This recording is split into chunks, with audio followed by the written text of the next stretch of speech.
সৃষ্টির উপাদান গুলো হচ্ছে দ্রব্য, কর্ম, কাল, স্বভাব এবং জীব।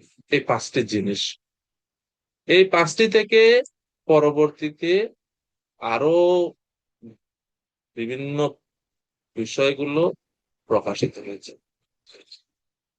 তো সেই জন্য এই পাঁচটি হচ্ছে মূল। এবং এই পাঁচটি জিনিস কোত্থেকে আসছে? বাসুদেবাৎ পরব্রহ্মণ না চ অন্য অর্থ অস্তি তত্ত্বত। ভগবান বাসুদেব ছাড়া এই পাঁচটির কোনো ভিত্তি নেই। এই পাঁচটি জিনিস ভগবান থেকেই প্রকাশিত হয়েছে। ভগবান ছাড়া এই পাঁচটি বিষয়ের কোনো ভিন্ন সত্তা নেই। প্রভুপাদ অনুবাদে বলছেন ভগবান বাসুদেবের বিভিন্ন অংশ এই পাঁচটি।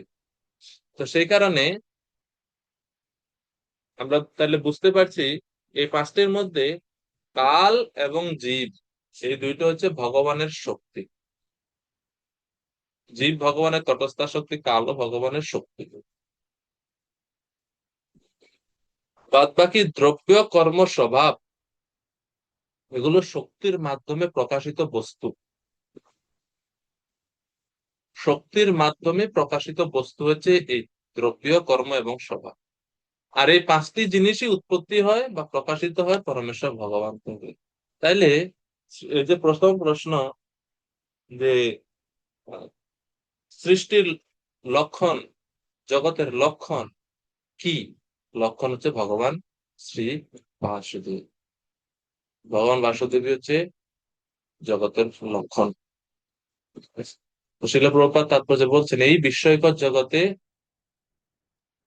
নির্বিশেষ অভিব্যক্তি বাসুদেবের প্রকাশ। এই বিস্ময়কর জগতে নির্বিশেষ অভিব্যক্তি বাসুদেবের প্রকাশ, কেননা সৃষ্টির উপাদান তাদের পরস্পরের মধ্যে প্রতিক্রিয়া এবং সেই কর্মের ভোক্তা এরা সকলেই ভগবান শ্রীকৃষ্ণের বহিরঙ্গা এবং অন্তরঙ্গা শক্তি থেকে উদ্ভূত। পঞ্চমহাভূত, এগুলো হচ্ছে পঞ্চমহাভূত হচ্ছে দ্রব্য, জীবের কর্ম এবং তার স্বভাব, তারপরে হচ্ছে কাল, এই সবগুলো ভগবানের প্রকাশ। সেই সম্বন্ধে তাৎপর্য প্রভুপাদ ব্যাখ্যা করছেন। জীবকে ভগবানের তটস্থ শক্তি বলা হচ্ছে, তো এই বিষয়ে প্রভুপাদ বলছেন যে এই সবকিছু ভগবান থেকে আসছে। এরপরে 15-16 এই দুইটি শ্লোকে দ্বিতীয় প্রশ্ন এবং পঞ্চম প্রশ্নের উত্তর এখন ব্রহ্মাজি দিচ্ছে। দ্বিতীয় প্রশ্ন এবং পঞ্চম প্রশ্ন কি ছিল বলতে পারবেন কেউ?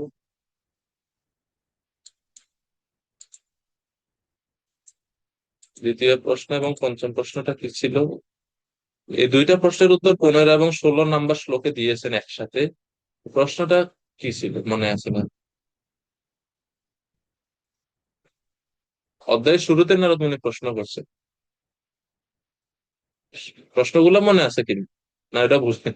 6টা প্রশ্ন, এগুলো একটু খাতায় লিখে রাখবেন, তাহলে হয়তো মনে রাখা তো সম্ভব না, অনেক সময় মনে থাকে না, এটা স্বাভাবিক, বলে যাওয়া খাতায় লেখা থাকলে সামনে থাকলে অ্যাটলিস্ট বলা যাবে। সৌম্যকৃষ্ণ প্রভু কৃপা করে বলবেন। যদ অধিষ্ঠান আশ্রয়স্থল কি? এই 2 নম্বর যদ অধিষ্ঠান। আর 5 নাম্বার প্রশ্নটা হচ্ছে প্রশ্নটা হচ্ছে যৎ পরম, মানে যৎ পরম। এটি কারেক্ট, কিসের উপর নির্ভর করে? Correct, correct. খুব সুন্দর, ধন্যবাদ প্রভুজি। তো যৎ অধিষ্ঠানম এবং ইয়ৎ পরম, ইয়দ অধিষ্ঠানম ইয়ৎ পরম, এই দুইটি প্রশ্নের উত্তর এক। এই দুইটা প্রশ্ন, প্রশ্ন ভিন্ন কিন্তু উত্তর এক। কি উত্তর? 15 এবং 16 নাম্বার শ্লোক। 15 নাম্বার এবং 16 নাম্বার শ্লোকে এ- এই দুইটি প্রশ্নের উত্তর দেওয়া আছে। নারায়ণা পরা বেদা,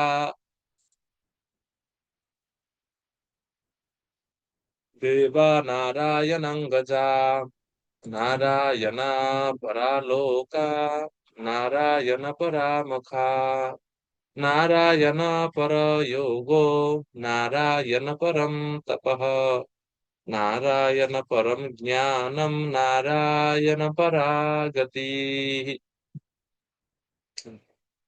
হরিচক্র প্রভু কৃপা করে অনুবাদ করবেন 15-16 দুইটি শ্লোকের। হরে কৃষ্ণ, ধন্যবাদ প্রণাম। ধন্যবাদ প্রভু।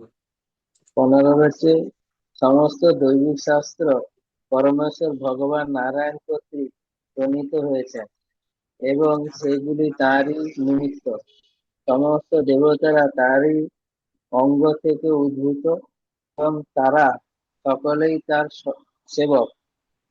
স্বর্গ আদি বিভিন্ন লোকসমূহ তারই জন্য এবং বিভিন্ন প্রকার জ্ঞান অনুষ্ঠানের উদ্দেশ্য কেবল তারই সন্তুষ্টি বিধান করা।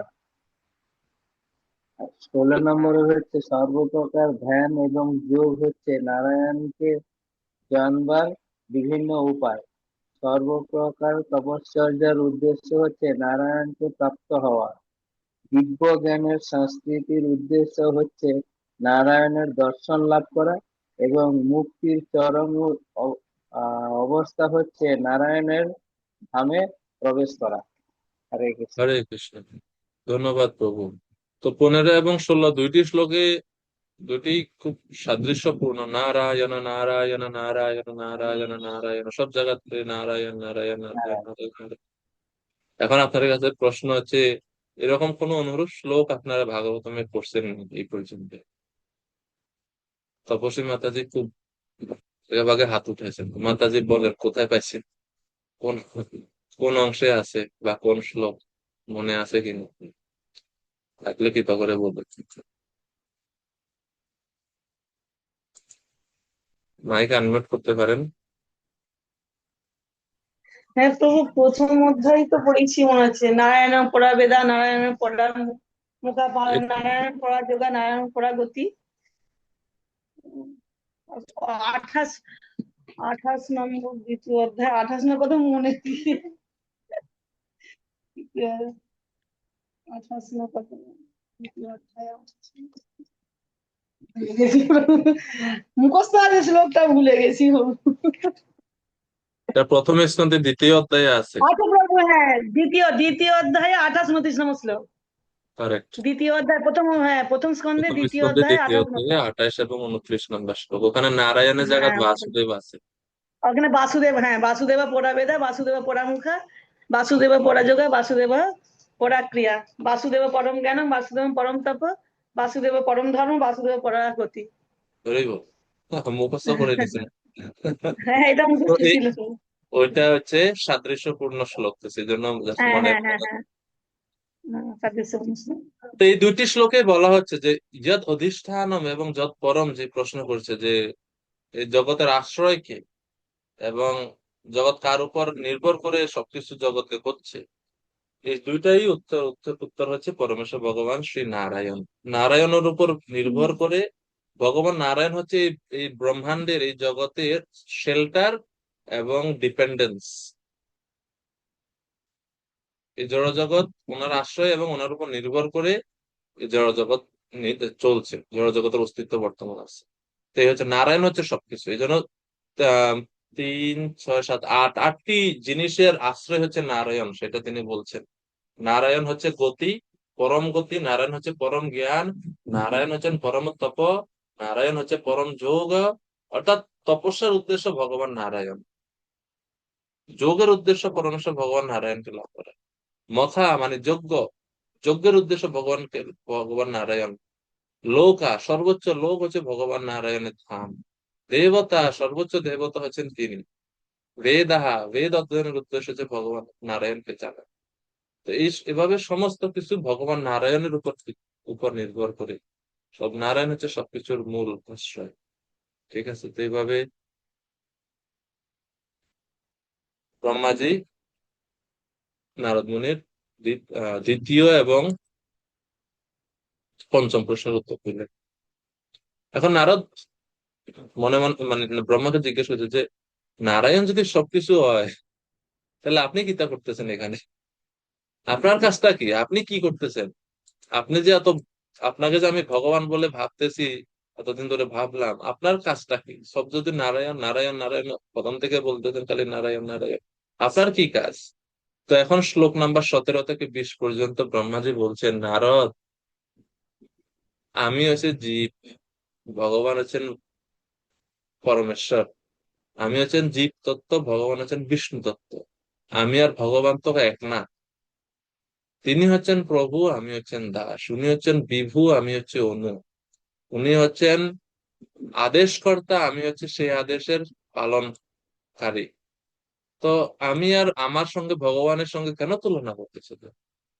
তো এই জন্য 17 থেকে 20 পর্যন্ত এই শ্লোকগুলোতে, 4টি শ্লোকে এখন ব্রহ্মাজি জীব তত্ত্ব বনাম বিষ্ণু তত্ত্ব বা ব্রহ্মা বনাম ভগবান, এই দুইয়ের মধ্যে কি পার্থক্য আছে সেই সম্বন্ধে এখন ব্রহ্মা ব্যক্ত করবেন, এবং ভালো করে নারদ মুনিকে বুঝাবেন যে আমি ভগবান নয়।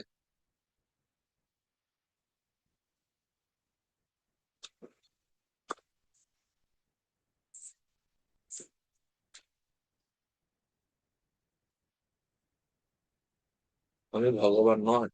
আচ্ছা, শ্লোক নাম্বার 17। तस्यापि द्रष्टु ईशस्य कुटस्थस्याखिलात्मनः सृज्यं सृजामि सृष्टाहम् इक्षया एव अभिचोदितः।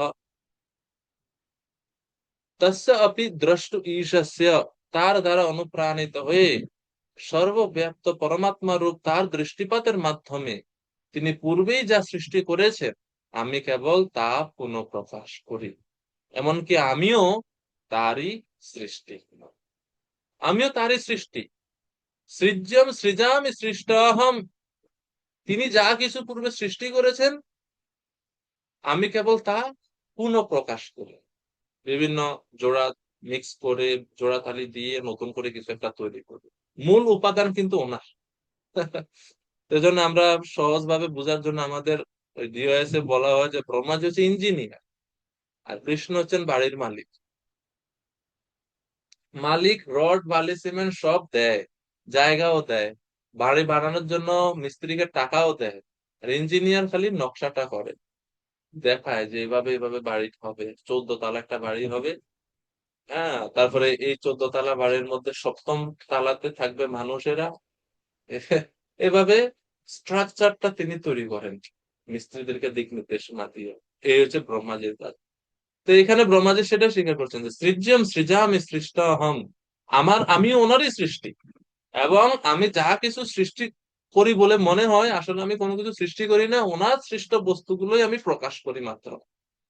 কারণ ওনার যে সৃষ্টি সেটা হচ্ছে স্বর্গ, ভগবান কর্তৃক যা কিছু সৃষ্ট সেটাকে আমরা বলি স্বর্গ, এবং এটা অদৃশ্য থাকে, সেগুলোকে দৃশ্যমান করে ব্রহ্মাজি।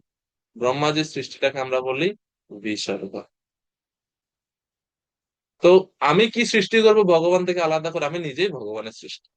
এভাবে ব্রহ্মাজি ভগবানের অধীনত্ব স্বীকার করলেন, যে ভগবান হচ্ছেন আমার প্রভু, আমি হচ্ছে ওনার দাস। এটা হচ্ছে জীবে এবং ভগবানের পার্থক্য। জীব তত্ত্ব বিষ্ণু তত্ত্বই হচ্ছে পার্থক্য।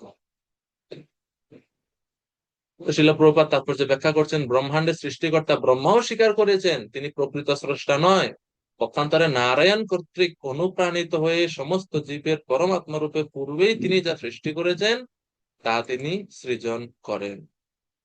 সৃজামি তন্নিযুক্তোऽয়ং হরো হরতি তদ্বশঃ বিশ্বম পুরুষ রূপেণ। এরকম ভাগবতমে আরেক জায়গাতে এরকম খুব সুন্দর একটা শ্লোক আছে যে আমি তার দ্বারা নিযুক্ত হয়ে সৃষ্ট করি, শিব তারই দ্বারা নিযুক্ত হয়ে ধ্বংস কার্যে প্রবৃত্ত আছে।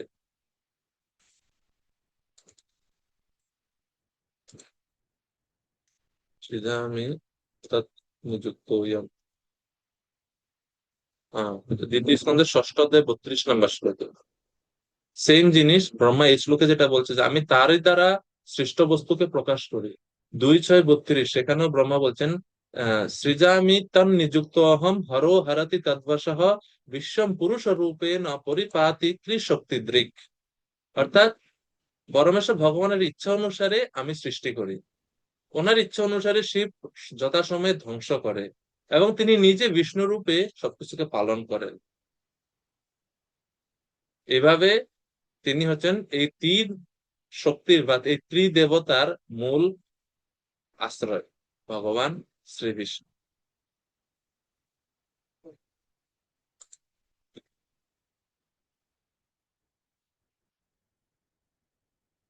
তো শিল প্রপাত এই পয়েন্ট বিস্তারিত ভাবে তাৎপর্য ব্যাখ্যা করছেন।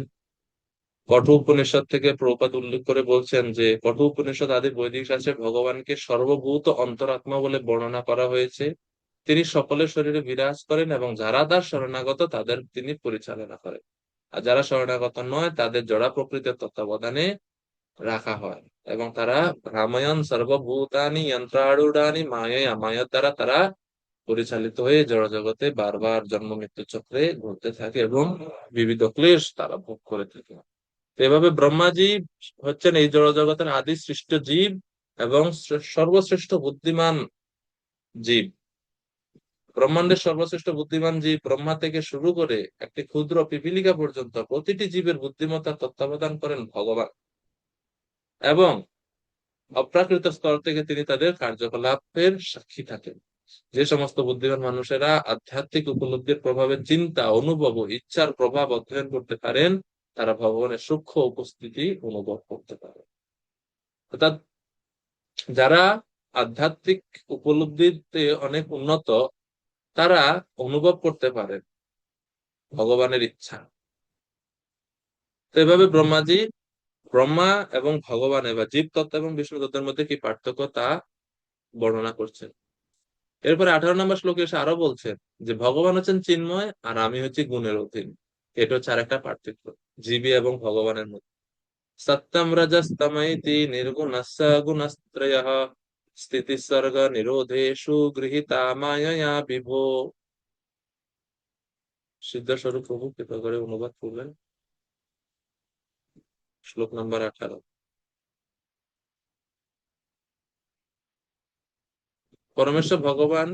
পরমেশ্বর ভগবানের স্বরূপ শুদ্ধ, চিন্ময় এবং তার সমস্ত জড়গুণের অতীত। নির্গুণস্য গুণাস্ত্রয়, 3 গুণের অতীত ভগবান। তবুও জগতের সৃষ্টি, পালন এবং ধ্বংসের জন্য তিনি তার বহিরঙ্গা শক্তির মাধ্যমে সত্য, রজ এবং তম নামক প্রকৃতির 3টি গুণ স্বীকার করেন। 3টি গুণ স্বীকার করে ব্রহ্মা বিষ্ণু শিব রূপে তিনি নিজেকে প্রকাশ করেন। এভাবে ভগবান তার শক্তির মাধ্যমে জড়জগৎ পালন করে থাকেন, সবকিছুকে নিয়ন্ত্রণ করে থাকেন। তো 18তে বলছে যে ভগবান হচ্ছেন গুণাতীত, আমরা হচ্ছে ভগবান হচ্ছে চিন্ময় আর আমরা হচ্ছে জড় গুণের অধীন। 19 নম্বর শ্লোকে এটাই আরো ব্যাখ্যা আরো বিস্তার ভাবে বলছেন।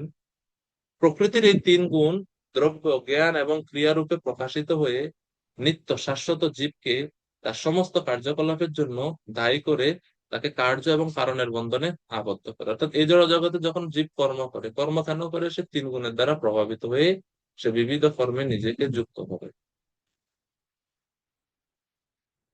এবং এইভাবে সে কার্য কারণের বন্ধনে আবদ্ধ হয়ে পড়ে, নতুন নতুন কর্ম করে নতুন নতুন কর্মফল সৃষ্টি করে এবং এটা সবটা করে যে প্রকৃতি 3 গুণের দ্বারা প্রভাবিত হয়।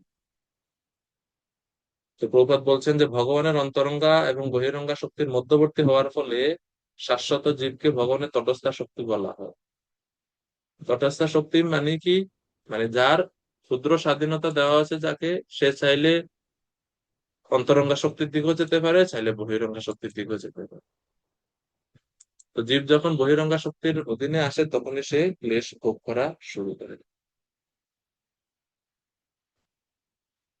বহিরঙ্গা শক্তি বা মায়ার প্রভাব সম্বন্ধে ছিল প্রভুপাদ তাৎপর্য ব্যাখ্যা করছেন।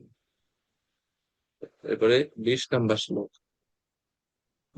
ভগবান এবং জীবের মধ্যে আরো পার্থক্য ব্যাখ্যা করে এই শ্লোকে বলছেন ব্রহ্মাজি, হে ব্রাহ্মণ নারদ, সেই পরম দ্রষ্টা পরমেশ্বর ভগবান প্রকৃতির 3টি গুণের দ্বারা প্রভাবিত বদ্ধ জীবের জড় ইন্দ্রিয়ের অগোচর।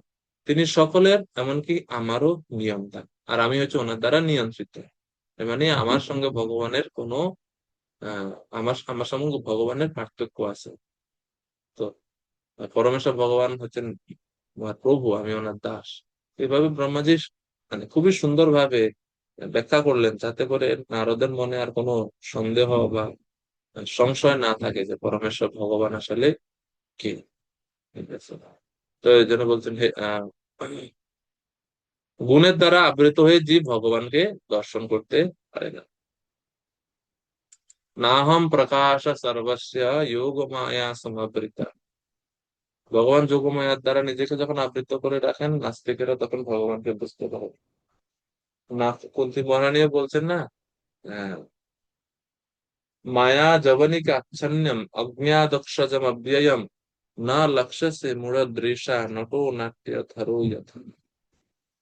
তো মায়ারূপ যবনিকায় আচ্ছন্ন জীব, অজ্ঞ, অদক্ষজ পরমেশ্বর ভগবানকে বুঝতে পারে। ন লক্ষ্যতে মূঢ়দৃশা নটো নাট্য ধরো যথা। যেরকম অভিনয়কারীকে তার পরিচিত ঘরের মানুষও তার চিনতে পারে না যখন সে অভিনয় করে, সেই রকম ভগবান যদিও সামনে আছেন, কিন্তু ভগবানকে দেখা যায় বা বুঝতে পারা যায় না, দর্শন অগোচর।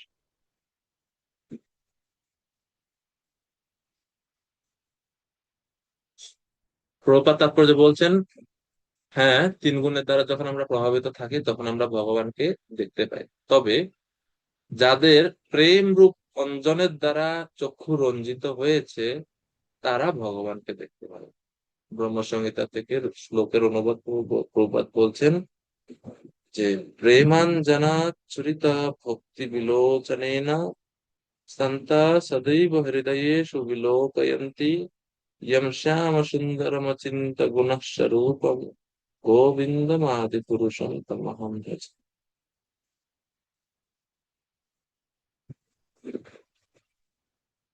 তারা শুদ্ধ ভক্তি যোগে প্রেমপূর্ণ দৃষ্টিতে ভগবানের নিত্য আনন্দময় অপ্রাকৃত রূপ দর্শন করতে পারে।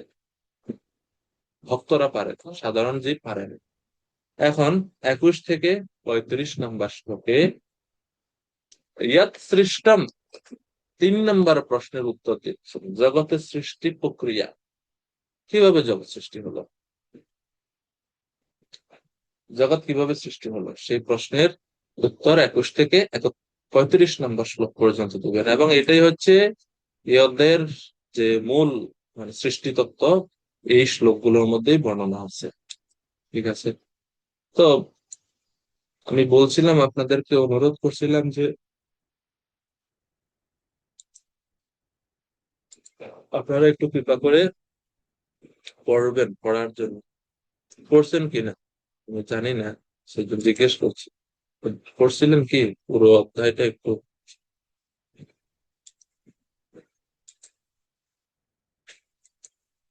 আচ্ছা, যদি পড়ে থাকেন বা যেভাবে হোক, এখন আমরা একটু যতটুকু সম্ভব আমি জানি, বা আমি জানি বলতে এখানে আমিত্ব নাই, আমি মানে আমি যত এই আমার জড় মন বুদ্ধি যতটুকু বুঝতে পারছি এই অংশটা আমার স্যারদের কাছ থেকে, শিক্ষকদের কাছ থেকে, গুরুদের কাছ থেকে ততটুকু জাস্ট আমি পুনরাবৃত্তি করার চেষ্টা করবো। কেননা এই টপিকসটা একটু সবাই বলে কঠিন, তো সবাই যখন জ্ঞানী গুণীরাও যদি কঠিন বলে, তা আমি মূর্খ আর কি, মানে কঠিনের থেকে আরো বড় কঠিন এটা কোনো শব্দ পাই না বলে আর কিছু বলার মতো আমার ক্ষমতা নাই। তো এই জন্য আমি পুনরাবৃত্তি করার চেষ্টা করবো বলে আশা করব। আচ্ছা, তো এখানে এই যে সৃষ্টি বিষয়ে বর্ণনা হবে, তো এই সৃষ্টি বিষয়ে বর্ণনা করার সুবিধার্থে আমি ওই আপনাদেরকে বলছিলাম যে আপনারা এইটা করবেন, ওই শ্লোকটা 14 নম্বর শ্লোকটা, ওই শ্লোকটা এক্ষেত্রে খুবই কাজে আসবে সৃষ্টি তত্ত্ব সম্বন্ধে পড়তে গেলে। কেননা ওই শ্লোক হচ্ছে বীজ রূপী, ওই শ্লোক হচ্ছে বীজের মত সূত্র আকারে ওই শ্লোকে সৃষ্টির সবকিছু সূক্ষ্মভাবে দেওয়া আছে। তো চলুন আমরা এই শ্লোক ওয়াইজ না গিয়ে ওভারঅল সৃষ্টির ক্রমটা একটু দেখি, তারপরে শ্লোক ওয়াইজ যাব, তাইলে মনে হয় যে বুঝতে সুবিধা হবে। ঠিক আছে, তখন আমরা শ্লোক শ্লোক শ্লোক অনুযায়ী আমরা তখন যাওয়ার চেষ্টা করব। যাই হোক, তো সাত্যতা তন্ত্র নামক গ্রন্থে বলা হচ্ছে ভগবান শ্রী বিষ্ণু 3 পুরুষ রূপে নিজেকে বিস্তার করেন। বিষ্ণুস্তু ত্রিনি রূপানি পুরুষ আখ্যানি অথো বিদু। পুরুষ আখ্য বা পুরুষ নামে পরিচিত ভগবান শ্রীবিষ্ণু 3টা রূপ আছে। আমরা সবাই জানি এই 3টা রূপ কি কি। একা তু মহতঃ সৃষ্টু, তৃতীয়ম ত্বন্ড সংস্থিতম, একম একম তু, মানে এই 3 পুরুষের মধ্যে প্রথম পুরুষ মহতঃ সৃষ্টি, মহত সৃষ্টি মানে হচ্ছে মহত্তত্ত্ব, অর্থাৎ সমগ্র জড়া প্রকৃতির স্রষ্টা হচ্ছেন প্রথম পুরুষ। মহত মানে এটা মহত্তত্ত্ব, মানে সমস্ত উপাদানগুলো স্রষ্টা হচ্ছেন প্রথম পুরুষ। দ্বিতীয়ম তু অণ্ড সংস্থিতম, দ্বিতীয় যে পুরুষ তিনি অণ্ড সংস্থিত, মানে প্রত্যেকটা ব্রহ্মাণ্ডের ভিতরে তিনি সংস্থিতম অবস্থান করেন। তৃতীয় পুরুষ ইনি হচ্ছেন গর্ভদর্শায় বিষ্ণু। প্রথম জন হচ্ছে কারণ বা মহাবিষ্ণু, দ্বিতীয় জন হচ্ছেন গর্ভদর্শায় বিষ্ণু। তৃতীয়ম সর্বভূতস্তম, তৃতীয় যে বিষ্ণু আছেন অর্থাৎ ক্ষীরোদকশায়ী বিষ্ণু, সর্বভূতস্তম সমস্ত জীবের হৃদয়ে পরমাত্মা রূপে তিনি অবস্থান করেন।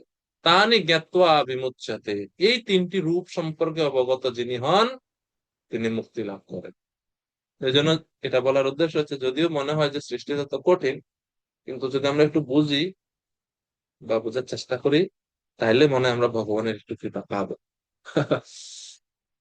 আর সৃষ্টি লীলা বর্ণনার সুফল বা মাহাত্ম্য বর্ণনা করে এই স্কন্দেরই সপ্তম অধ্যায়ে 53 নম্বর শ্লোকে 2:7-53 সেখানে বলা হচ্ছে, মায়াম বর্ণয়তামস্য ঈশ্বরস্য অনুমোদতঃ শৃণ্বত শ্রদ্ধয়া নিত্যম মায়াত্মান মুহ্যতে। মায়া আত্মান মুহ্যতে, জীব কখনোই মায়ার দ্বারা মোহিত হবে না। ও রিয়েলি মায়ার দ্বারা মোহিত হব না আমরা? কিভাবে? বলছে, যদি কেউ এই মায়ার রচিত এই সংসার কিভাবে রচিত, সৃষ্টি হয়েছে, এই সৃষ্টি বর্ণনা যদি কেউ শুনে, বুঝে, শ্রদ্ধা সহকারে শ্রবণের চেষ্টা করে এবং নিজের সামর্থ্য অনুযায়ী বোঝার চেষ্টা করে, তাহলে তিনি মায়ার দ্বারা মোহিত হবেন না। 2:7-53 ভগবানের বিভিন্ন শক্তির সাথে সম্পর্কিত ভগবানের কার্যকলাপ তার শিক্ষা অনুসারে কীর্তন, অভিনন্দন এবং শ্রবণ করা উচিত। নিয়মিতভাবে শ্রদ্ধা ভক্তি সহকারে এটা করলে জীব কখনো মায়ার দ্বারা মোহিত হবে না। এই হচ্ছে সৃষ্টি লীলা পড়ার গুরুত্ব। আমরা যদি গুরুত্ব দিয়ে পড়ি তাহলে আমরা মায়া থেকে মুক্ত হতে শাস্ত্রীতে বলা হচ্ছে। আচ্ছা, এখন সৃষ্টি, স্থিতি এবং ধ্বংসের প্রক্রিয়া সম্বন্ধে আমরা এই ভাগবতমের বর্ণনা আছে, আমরা এখন সৃষ্টিটা নিয়ে আমাদের আলোচ্য বিষয় সৃষ্টি, ঠিক আছে না? সৃষ্টি সম্বন্ধে তো ভাগবতমের 10টি বিষয় আছে, আমরা সবাই জানি ভাগবতের 10টি বিষয় আছে। সর্গ, বিসর্গ, স্থান, পোষণম, উদয়, মন্বন্তর, ঈশানুগতা, নিরোধ, মুক্তি এবং শেষ হচ্ছে শ্রেয়। এর মধ্যে এই 10টি বিষয়ের মধ্যে প্রথমটাই হচ্ছে স্বর্গ। স্বর্গ মানে হচ্ছে প্রাথমিক সৃষ্টি। প্রাথমিক সৃষ্টি মানে হচ্ছে তত্ত্বসমূহের উৎপত্তি। এই প্রাথমিক সৃষ্টি বা তত্ত্বসমূহের উৎপত্তি সম্বন্ধীয় বা স্বর্গলীলা আছে ভাগবতমে 2-5, দ্বিতীয় স্কন্ধের 5 থেকে 10 অধ্যায়, তৃতীয় স্কন্ধের 5 থেকে 33 অধ্যায়, সরি 5 থেকে 33 না, তৃতীয় স্কন্ধের 5ম, 6ষ্ঠ, 7ম, এই 3টা অধ্যায় পড়লে মোটামুটি, আরো আছে পরে এটা বিস্তারিত বেশি। তো আরেকটা কমন মনে রাখার জিনিস হচ্ছে, দ্বিতীয় স্কন্ধের পঞ্চম অধ্যায়ে যা বিষয় আছে তৃতীয় স্কন্ধেরও 5ম অধ্যায়ে একই বিষয়ে বর্ণনা আছে। মানে এখন এই যে সৃষ্টি বর্ণনা আপনারা পড়ছেন এখানে 5ম অধ্যায়ে, থার্ড ক্যান্টোতে তৃতীয় স্কন্ধের 5ম অধ্যায়ে গিয়েও সেই একই সৃষ্টির বর্ণনা বা এই যে স্বর্গ সম্বন্ধে, স্বর্গ বিসর্গ সম্বন্ধে বর্ণনা আমরা পাই। ঠিক আছে, তো সৃষ্টির ভাগবতমে আমরা 3 প্রকার সৃষ্টির বর্ণনা পাই। প্রথম প্রাকৃতিক সৃষ্টি বা প্রাকৃত সৃষ্টি, এরই আরেক নাম হচ্ছে মৌলিক উপাদান সমূহের সৃষ্টি। প্রাকৃত সৃষ্টি বা মৌলিক উপাদান সমূহের সৃষ্টি 1 নাম্বার। দ্বিতীয় হচ্ছে নৈমিত্তিক সৃষ্টি। নৈমিত্তিক সৃষ্টি, প্রথম হচ্ছে প্রাকৃতিক সৃষ্টি, 2 হচ্ছে নৈমিত্তিক সৃষ্টি এবং 3 নাম্বার হচ্ছে নিত্য সৃষ্টি। প্রাত্যহিক তো বুঝলাম আমরা, প্রাকৃতিক প্রাকৃতিক এই সৃষ্টিতে কি হয়, ভগবান মহাবিষ্ণু তিনি দৃষ্টিপাত করেন প্রকৃতির উপরে, তখন উপাদান সমূহের সৃষ্টি হয়। এভাবে মূল উপাদান সৃষ্টি হবে। নৈমিত্তিক সৃষ্টি কি? ব্রহ্মা যে দৈনন্দিন যে সৃষ্টিটা করে দিনের শুরুতে, ব্রহ্মাজি যে সৃষ্টিটা করেন সেটাকে বলা হয় নৈমিত্তিক সৃষ্টি।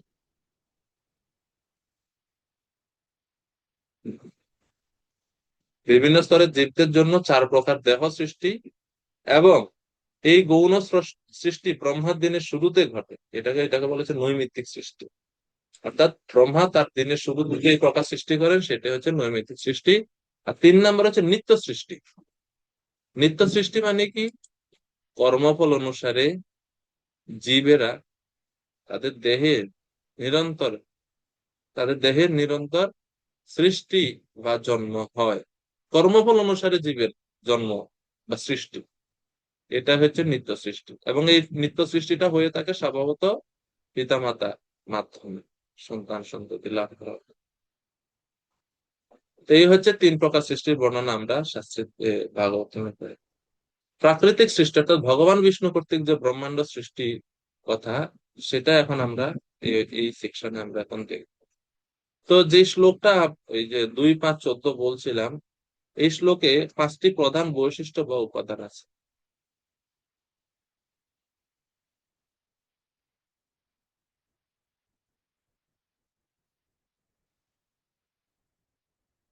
দ্রব্য, কর্ম, কাল, স্বভাব এবং জীব, এই 5টি উপাদান। পরমার্থত তার অতিরিক্ত অন্য কোনো বস্তুর অস্তিত্ব নেই। ভগবান বাসুদেব ছাড়া এই সমস্ত বস্তুর কোনো অস্তিত্ব নেই, বা ভগবান বাসুদেব ছাড়া এই বস্তুর অন্য কোনো আশ্রয় নেই। দ্রব্য, এই 14 নম্বর শ্লোক আমরা যেটা পড়ছি। দ্রব্য বলতে কি বোঝায়? দ্রব্য বলতে 24টি তত্ত্ব বা মূল উপাদান। কর্ম বলতে জীবের কর্মফল বা জীবের ভাগ্য। কাল মানে কাল শক্তি। স্বভাব মানে হচ্ছে প্রকৃতি, মানে 3 গুণের সম্মিলিত রূপ। এ হচ্ছে পঞ্চবৈশিষ্ট্য।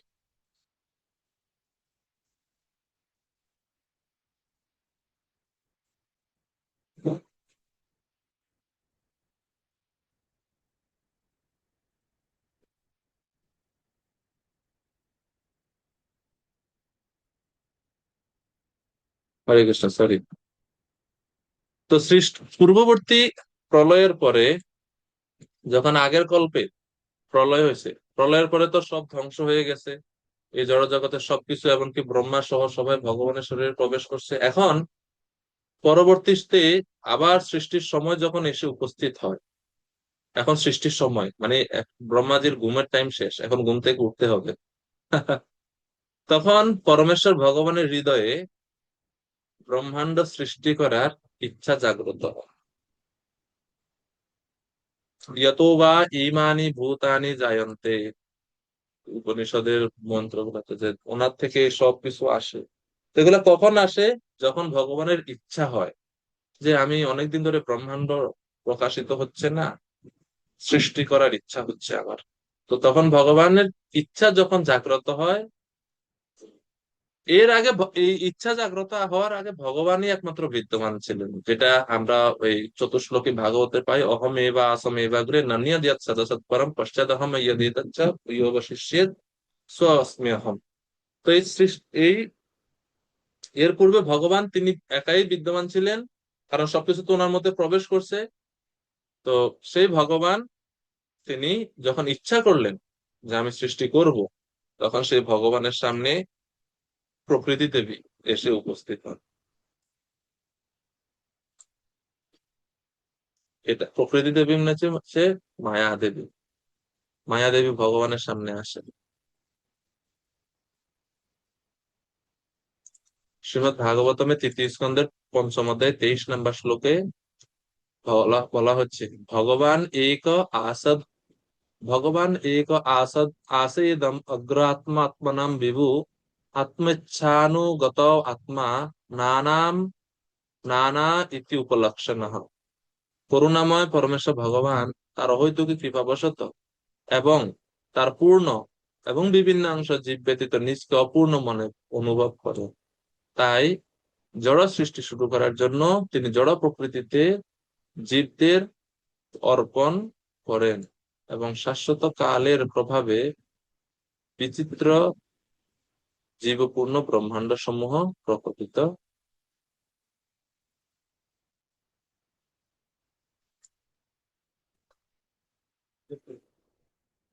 অর্থাৎ ভগবান যখন দেখেন যে জীব নাই, জীবেরা আমার শরীরের ভিতরে, তখন নিজেকে তিনি একটা অপূর্ণ অনুভব করেন। এটা এটা এমন অপূর্ণ বলতে দেখেন, এটা ভাবটা যে জীব নাই বা সৃষ্টিটা এখন প্রকাশিত না।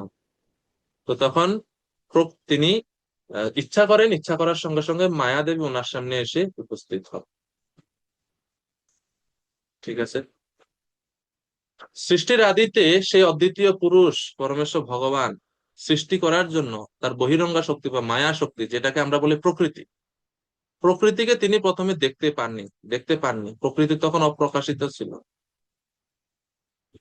প্রকৃতি কিসের দ্বারা গঠিত হয়? কার্য এবং কারণের সমন্বয়ে গঠিত যে শক্তি, সেটাকে আমরা বলি প্রকৃতি বা মায়া। ভগবানের এই এই যে প্রকৃতি, সেখানে গুণত্রয়, এই প্রকৃতিটা হচ্ছে তিন গুণের সাম্য অবস্থা। তিন গুণ এখানে সাম্য ভাবে থাকে, সম অবস্থানে থাকে, নিষ্ক্রিয় অবস্থায় থাকে। এই শক্তির মাধ্যমে, এই প্রকৃতিরূপী শক্তির মাধ্যমে ভগবান এই বিশ্ব ব্রহ্মাণ্ড সৃষ্টি করেন। মহাপুরুষ অর্থাৎ মহাবিষ্ণু নিঃশ্বাস ত্যাগের প্রারম্ভিক মুহূর্তে এই সৃষ্টি প্রক্রিয়া সংগঠিত হয়। আমরা জানি যে মহাবিষ্ণু যখন শ্বাস নেয়, সব প্রলয় হয়ে ধ্বংস হয়ে সব ভগবানের ভিতরে নেয়। এখন যখন ভগবান শ্বাস ছাড়বেন, শ্বাস ত্যাগ করবেন, এর প্রারম্ভিক মুহূর্তে, শুরুতে এই সৃষ্টিটা শুরু হয় বা সৃষ্টি প্রক্রিয়া শুরু হয়। সা বা এতস্য সন্দৃষ্টু শক্তি সদসদাত্মিকা মায়া নাম মহাভাগ জয়েদম নির্মমে বিভুঃ। ভগবান হচ্ছেন দ্রষ্টা এবং বহিরঙ্গা শক্তি হচ্ছে দৃশ্য, যা জড় সৃষ্টির কারণ এবং কার্যে উভয় রূপে ক্রিয়াশীল। এই মহা সৌভাগ্যবান বিদুর, এই বহিরঙ্গা শক্তি মায়া নামে পরিচিত এবং তার এবং তার মাধ্যমে কেবল জড় সৃষ্টি সম্ভব হয়। এই হচ্ছে মায়া শক্তি বা প্রকৃতির বিষয়ে আমরা তখন বুঝলাম। তো তিনি যখন দেখছেন যে মায়া নাই, তখন ওনার ইচ্ছা যখন প্রকটিত হলো, তখন মায়া বা এই প্রকৃতির দেবী ভগবানের সামনে এসে উপস্থিত হলেন। ভগবান শ্রীকৃষ্ণ মায়াধীশ। মায়াধীশ ভগবান কারণ সমুদ্রে বা কারণার্ণব জলে যোগ নিদ্রায় শায়িত অবস্থায় তাকে অর্থাৎ প্রকৃতিকে না দেখে নিজেকে যেন মায়া শক্তিহীন মনে করলেন। ভগবান যেন এরকম মনে করলেন যে আরে মায়া কোথায়, মানে মায়াকে দেখতে পাচ্ছি না, আমি মায়া শক্তিহীন, এরকম মনে করলেন। এরপর সৃষ্টির প্রারম্ভিক মুহূর্তে মহাপুরুষ যখন তার ইচ্ছায় নিঃশ্বাস ত্যাগ করলেন, ভগবান নিঃশ্বাস ছাড়বেন, তখন ভগবানের ইচ্ছায় মায়া শক্তি জাগ্রত হলেন এবং ভগবানের সামনে এসে উপস্থিত হলেন। মায়া শক্তি জাগ্রত হলেন এবং দ্রব্য বা প্রধান রূপে ভগবানের শরীরের বিভিন্ন রোমকূপ থেকে প্রকাশিত হলেন। তো দেবী স্বরূপকে বলা হচ্ছে প্রকৃতি, আর তিনি যখন ভগবানের সামনে প্রকটিত হলেন, সেটাকে বলা হচ্ছে প্রধান। প্রকৃতিতে যেরকম তিন গুণ সাম্য অবস্থায় থাকেন, প্রধানেও এই গুণ সমূহ সাম্য অবস্থায় থাকে। প্রধানটা হচ্ছে প্রকৃতিরই একটা প্রকাশ। ঠিক আছে। ওই শক্তিটারই, প্রকৃতিরূপী শক্তি বা মায়া শক্তিরই বাহ্যিক প্রকাশ হচ্ছে প্রধান। তো এজন্য কোনো কোনো সময় প্রকৃতি এবং প্রধানকে পরস্পর আহ মানে একই অর্থে আমরা ধরি, প্রকৃতি এবং প্রধানকে একই অর্থে আমরা ধরে থাকি অনেক সময়। যাই হোক, তো এই যে ভগবান যে নিঃশ্বাস ত্যাগ করবেন, ঠিক এই সময়ের এই ঘটনা। তখন ভগবানের রোমকূপ থেকে এই প্রধান প্রকাশিত হয়। তো আমরা যখন বলি না যে ভগবান শ্রীকৃষ্ণ শরীর থেকে অসংখ্য অসংখ্য অগণিত ব্রহ্মাণ্ড সমূহ প্রকটিত হলো, প্রশ্ন হতে পারে না, এই এত এত বিশাল বিশাল ব্রহ্মাণ্ড মহাবিষ্ণুর এই রোম। এখানে ব্রহ্মাণ্ড বলতে এই প্রধান তত্ত্বকে বোঝানো হচ্ছে।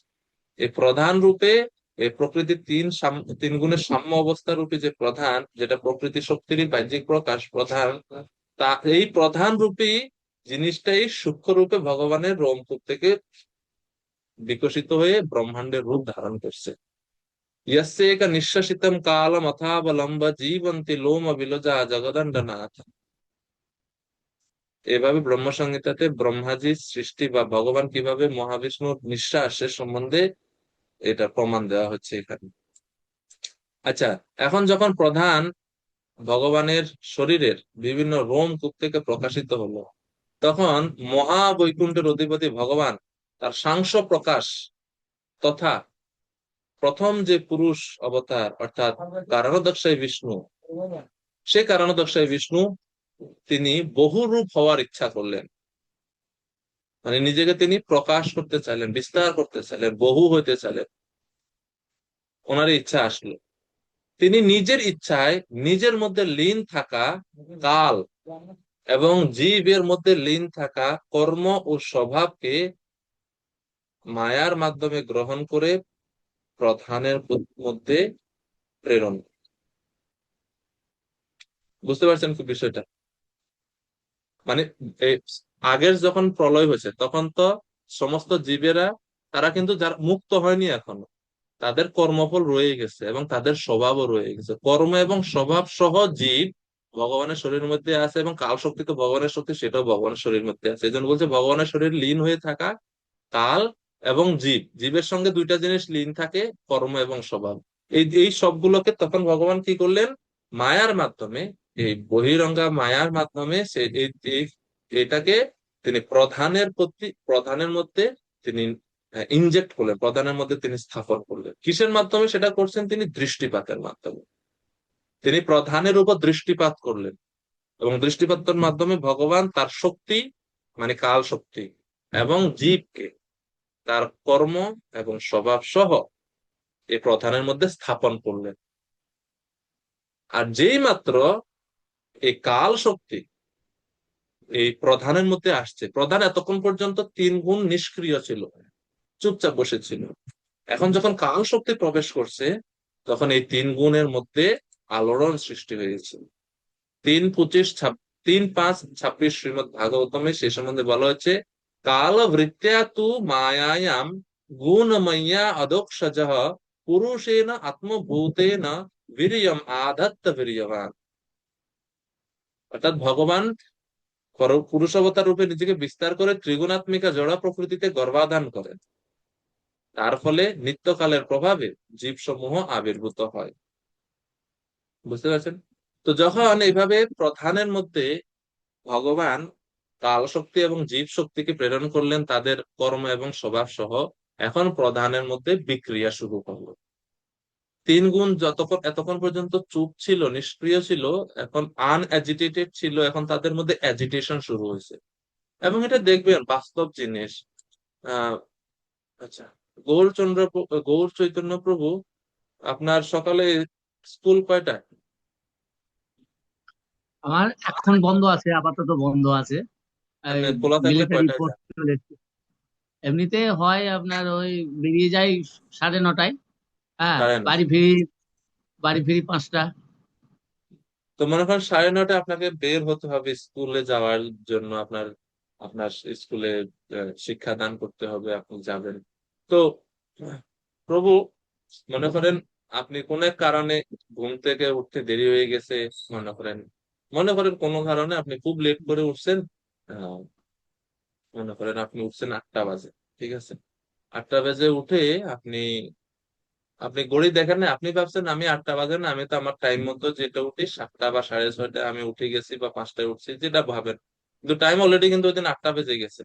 তা আপনি আপনার মতন চলতেছেন চলতেছেন চলতেছেন, হঠাৎ করে আপনার মোবাইলে আপনার চোখ পড়ছে, আর মোবাইলে টাইম দেখায় অলরেডি 9:20। এখন আপনার কি অবস্থা হবে? কি করবেন তখন? আপনি কিন্তু এখনো প্রস্তুত না স্কুলের জন্য, আপনার ব্যাগ রেডি হচ্ছে হয়নি, আপনি নিজেও রেডি হয়নি, স্নান টান কিছু করেন, আপনি আপনার ডেইলি রুটিনের মতো করতেছেন যে আস্তে আস্তে হবে, এখনো তো সময় আছে। তখন কি হবে? কি হবে আপনার অবস্থা? আপনার আর 5 মিনিট আছে, 10 মিনিট আছে বের হতে, কি করবেন তখন? তা সম্ভব হবে না। তাড়াহুড়া করবেন না,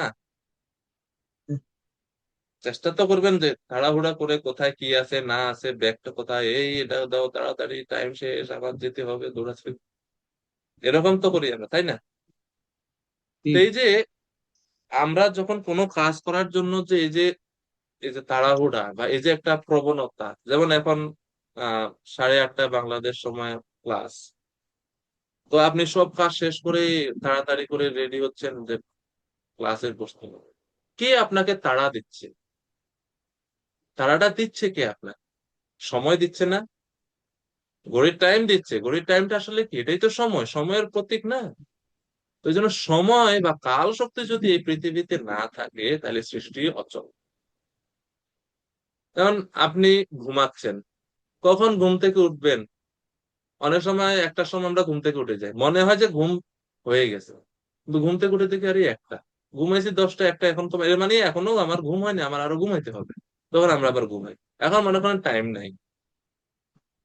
তো এখন আপনি কত সময় ঘুমাবেন, কত সময় গ্রন্থ পড়বেন, কত সময় সেবা করবেন, কিভাবে বুঝবেন? সৃষ্টি কোনো কাজ ঠিক মতো করতে পারবেন? সম্ভব না। তো এই জন্য কাল শক্তি যতক্ষণ না পর্যন্ত প্রবেশ করছে ততক্ষণ পর্যন্ত 3 গুণ নিষ্ক্রিয় ছিল। আমাদের স্যারের উদাহরণ দেয়, মনে করেন আপনারা অধীনে 3 জন লোক আছে, এরা কাজ করতেছে। তো দিন মজুর যারা আছে, একটা স্বভাব আছে যে যখন মালিক থাকে না চুপচাপ বই থাকে বা আস্তে আস্তে কাজ করে। আর মালিক সামনে আসলে তো তাড়াহুড়া করা শুরু করে। তো এই 3 গুণের অবস্থা এরকম, তারা চুপচাপ আলসিয়ামি করে টাইম পাস করে। আর কাল এসেই হয়েছে, এই তাড়াতাড়ি করো, সৃষ্টি শুরু করো তাড়াতাড়ি। তো কাল শক্তি প্রবেশ করা মানে হচ্ছে অ্যাজিটেশন শুরু হয়ে যাওয়া, উত্তেজনা শুরু হয়ে যায়, 3 গুণের মধ্যে পরস্পর মিশ্রণ শুরু হয়ে যায় তাদের মধ্যে। ঠিক আছে? তো এবং এইভাবে সৃষ্টিটা মানে এই প্রধান থেকে ধীরে ধীরে ধীরে ধীরে মহৎ তত্ত্ব প্রকাশিত হয় কালের দ্বারা প্ররোচিত হয়ে। অদৃশ্য প্রকৃতি বা প্রধান সৃষ্টির জন্য প্রয়োজনীয় রূপান্তরের মাধ্যমে মহৎ তত্ত্ব মহৎ তত্ত্ব নাম ধারণ করে। এই মহৎ তত্ত্বটা কি? দেখেন, এই প্রকৃতি যেটা বললাম, প্রধান যেটা বললাম, মহৎ তত্ত্ব যেটা বললাম, এগুলো সবগুলো হচ্ছে অদৃশ্য, দেখা যায় না। আর এই কারণে আমাদের একটু বুঝতে অসুবিধা হয় যে আসলে কোনটা কি আসলে। তো এগুলোর বৈশিষ্ট্য থেকে আমরা মানে সিরিয়াল দেখে একটু আমরা অনুমান করে বুঝতে পারি। দৃশ্যমান হইলে তো দেখা যায় তো, কিন্তু এগুলো দৃশ্যমান না, অদৃশ্য। তো মহৎ তত্ত্ব স্তরে যখন আসে, কাল শক্তি যখন প্রধানে প্রবেশ করে, তখনই গুণ বিক্রিয়া শুরু হয়। এবং এটা একটা পর্যায়ে যখন আসে, এটাকে মহৎ তত্ত্ব বলে। মহৎ তত্ত্বটা কি? তো বলা হচ্ছে মহৎ তত্ত্ব হচ্ছে শুদ্ধ সত্য গুণ সম্পন্ন এবং জ্ঞানময়। এটি নিজের মধ্যে অবস্থিত ব্রহ্মাণ্ডকে প্রকাশিত করে। মহত্তত্ত্বের মধ্যে ব্রহ্মাণ্ডের সমস্ত উপাদানগুলো সুপ্তভাবে সূক্ষ্ম রূপে আছে। এখান থেকেই ব্রহ্মাণ্ড প্রকাশিত হবে। তো কালের প্রভাবে যখন গুণ সমূহ তারা সাম্য অবস্থায় ছিল, কিন্তু এখন আলোড়ন সৃষ্টি হয়ে গেছে তাদের মধ্যে, তখন স্বভাবের দ্বারা তারা অন্য রূপে পরিণত হয়। কোন স্বভাব? ওই যে জীবের যে স্বভাব আছে সেই স্বভাব। জীবদের যে পুঞ্জীভূত কর্মের ফল, সেই কর্মের ফল মহৎ তত্ত্বে প্রকট হয়। এবং এই সব কিছুই হয় ভগবানের নির্দেশ অনুসারে। মহৎ তত্ত্বের সত্যগুণ প্রবল, এই জন্য মহৎ তত্ত্বটা হচ্ছে জ্ঞানময়। এটাকে বলা হচ্ছে বিজ্ঞান আত্মা। এই উৎকৃষ্ট জ্ঞানের স্বরূপ এই মহৎ তত্ত্ব। এই মহৎ তত্ত্ব আমাদের শরীরে চিত্ত রূপে বিদ্যমান থাকে। আমাদের শরীরে যেটা আমরা বলি চিত্ত, সেটা হচ্ছে আসলে মহৎ তত্ত্বেরই প্রকাশ। যেরকম আমরা একটা উদাহরণ দেখতে পারি, একটা বীজ আমি মাটিতে রোপণ করছি, এখন এখান থেকে একটা গাছ উৎপন্ন হবে। বীজ যখন অঙ্কুরিত হয়, বৃক্ষরূপে প্রকাশিত হয়, তেমনি মহৎ তত্ত্ব হচ্ছে সেই রকম তার শরীরের ভিতরে স্থিত ব্রহ্মাণ্ডকে মহৎ তত্ত্ব প্রকাশিত করবে। যেরকম বীজের মধ্যে পুরো গাছটা আছে, বীজের মধ্যে পুরো গাছ আছে, সূক্ষ্ম রূপে আছে, এখান থেকে প্রকাশিত হবে মাটির সংস্পর্শ আসলে। সেরকম মহৎ তত্ত্বের মধ্যে ব্রহ্মাণ্ডটা আছে অপ্রকাশিত বা সুপ্ত রূপে, এখন প্রকাশিত হবে। তো এই বৃক্ষর মধ্যে যেরকম যখন আমরা কোনো বীজ মাটিতে রোপণ করি, মূল থাকে নিচে, দেখা যায় না, সেইরূপ মহৎ তত্ত্বটাকেও আমরা এই জন্য দেখতে পাই না। ঠিক আছে? মহত্ত্বটাকে বা প্রকৃতি প্রধান মহত্ত্ব এগুলো সব হচ্ছে মাটির নিচে থাকে, এগুলাকে দেখা যায় না, এই জন্য হচ্ছে অদৃশ্যতম।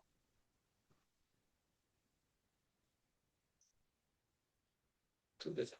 তো যখন ভগবান এই মহত্তত্ত্বের দৃষ্টিপাতের মাধ্যমে প্রধানের উপর দৃষ্টিপাত করেন, দৃষ্টিপাতের মাধ্যমে তিনি কাল এবং জীব শক্তিকে প্রেরণ করেন, এর থেকে ধীরে ধীরে মহত্তত্ত্বে পরিণত হয়। এখন মহত্তত্ত্ব থেকে পরবর্তী স্টেপ গুলো বা পরবর্তী ধাপগুলো এখন পরবর্তীতে শুরু হতে থাকে। পরবর্তী ধাপ কি? তো একটা সুন্দর চার্ট আছে আমাদের কাছে, এই চার্টটা আপনারা একটু দেখতে পারেন, যা দেখলে হয়তো আশা করি একটু ধারণা পাবেন। আমি দেখানোর চেষ্টা করতেছি।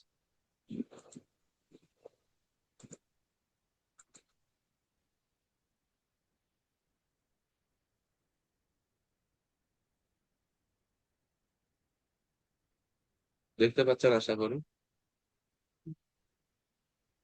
এখানে লেখা আছে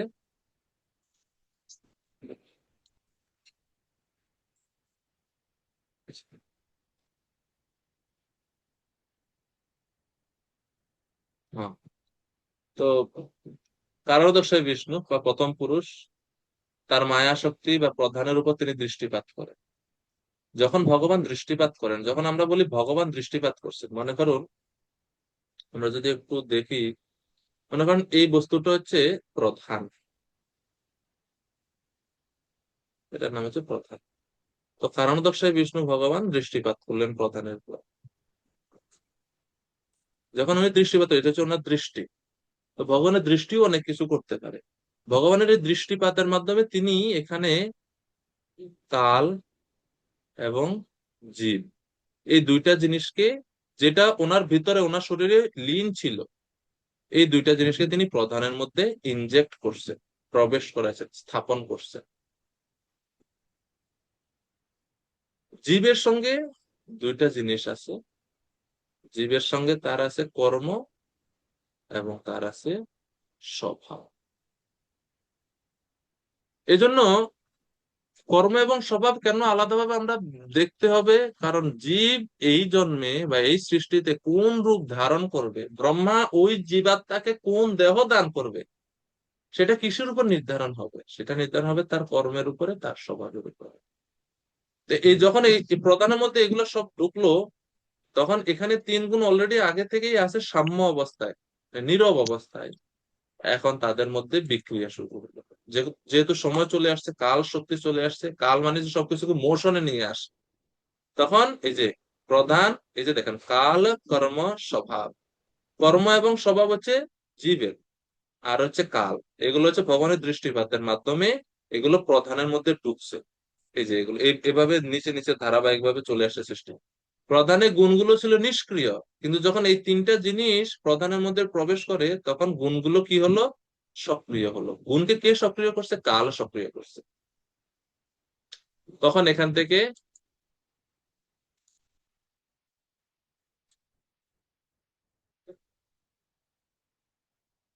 তখন যখন আহ, কাল কাল এবং জীব যখন প্রবেশ করে প্রধানের মধ্যে, তখন পরবর্তীতে কি হয়?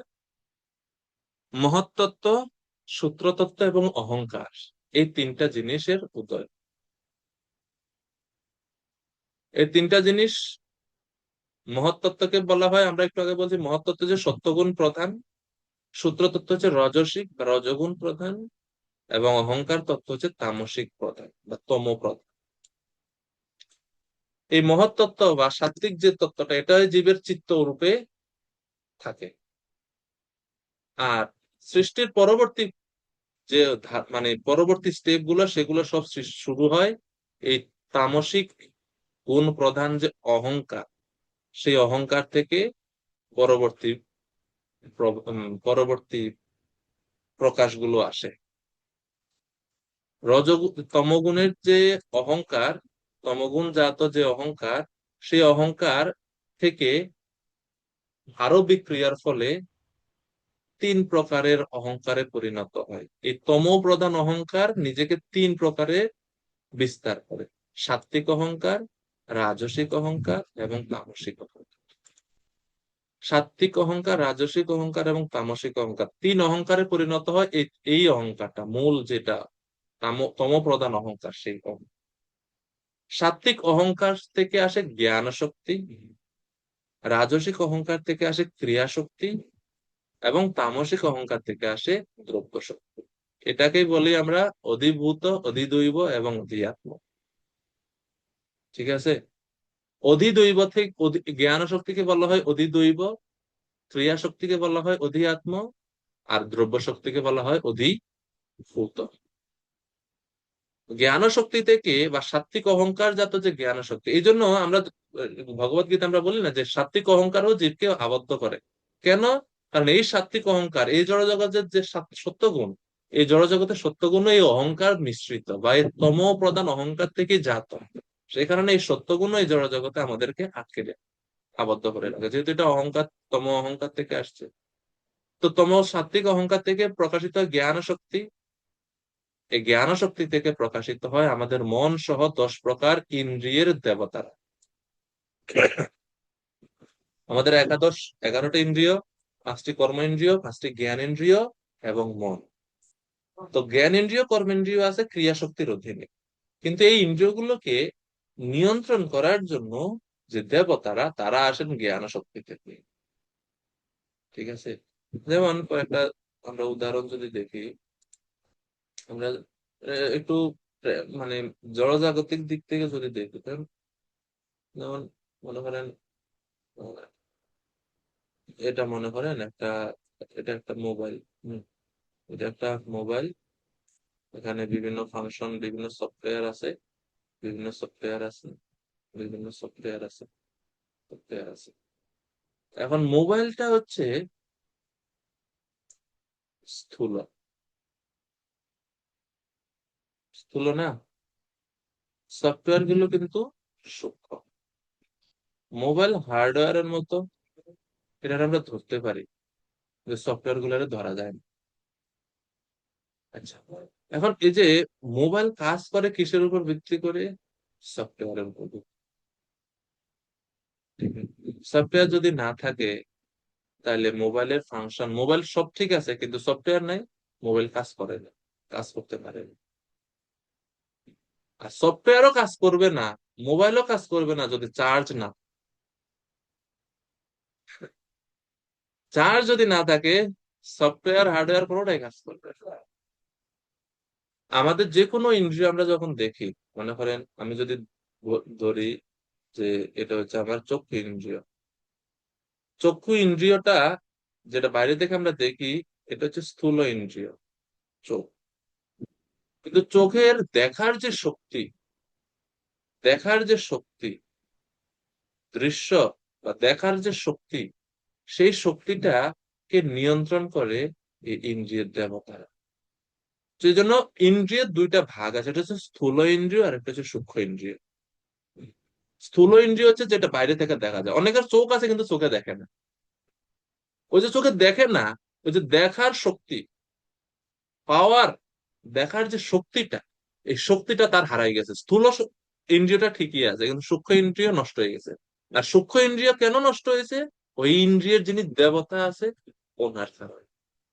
উনি কোনো কারণে অসন্তুষ্ট, ওই কারণে ইন্দ্রিয়টা আপাতত একটু কাজ করতেছে না, ডিস্টার্ব করতেছে, এরকম অনেক সময় এইভাবে আমরা বুঝতে পারি। তো ইন্দ্রিয়ের যিনি দেবতা, তিনি যখন অধিষ্ঠান করেন বা থাকেন, যেটা যেটা হচ্ছে চার্জের মতো, যখন চার্জ থাকে তখন সফটওয়্যার গুলো কাজ করব। হার্ডওয়্যার মোবাইল কাজ চালু থাকলে সফটওয়্যার কাজ করবো, আর সফটওয়্যার কাজ করলে মোবাইলের সব ফাংশন আপনি ঠিকভাবে আপনি পাইবেন, ঠিক না? তো এইরকম একটা বিষয়। তো এই জন্য আমাদের ইন্দ্রিয় দুইটা, একটা হচ্ছে স্থূল দিক, সূক্ষ্ম দিক। তো সূক্ষ্ম দিকেরও নিয়ন্ত্রণ হচ্ছে, অ্যাকচুয়ালি সূক্ষ্ম দিকের নিয়ন্ত্রণ করে দেবতারা। দেবতারা স্থূল ইন্দ্রিয়টাকে নিয়ন্ত্রণ করে না। আমার হাত আমার নিয়ন্ত্রণে চলবে, কিন্তু হাতের যে শক্তি, সেই শক্তিটা নিয়ন্ত্রণ করে দেবতার। ওই শক্তি যদি হারাই যায়, তে আমি প্যারালাইজড। আমার ইচ্ছা থাকলে আমি তখন আর হাত নাড়াচাড়া করতে পারি না। এই যে বিষয়টা, তো সাত্ত্বিক অহংকার বা জ্ঞান শক্তি থেকে এই ইন্দ্রিয়ের দেবতারা আসছেন এবং মন আসছে। রাজসিক অহংকার বা ক্রিয়া শক্তি, তার থেকে আসছে বুদ্ধি প্রাণ এবং 10 প্রকারের ইন্দ্রিয়, যেটা হচ্ছে স্থূল ইন্দ্রিয়।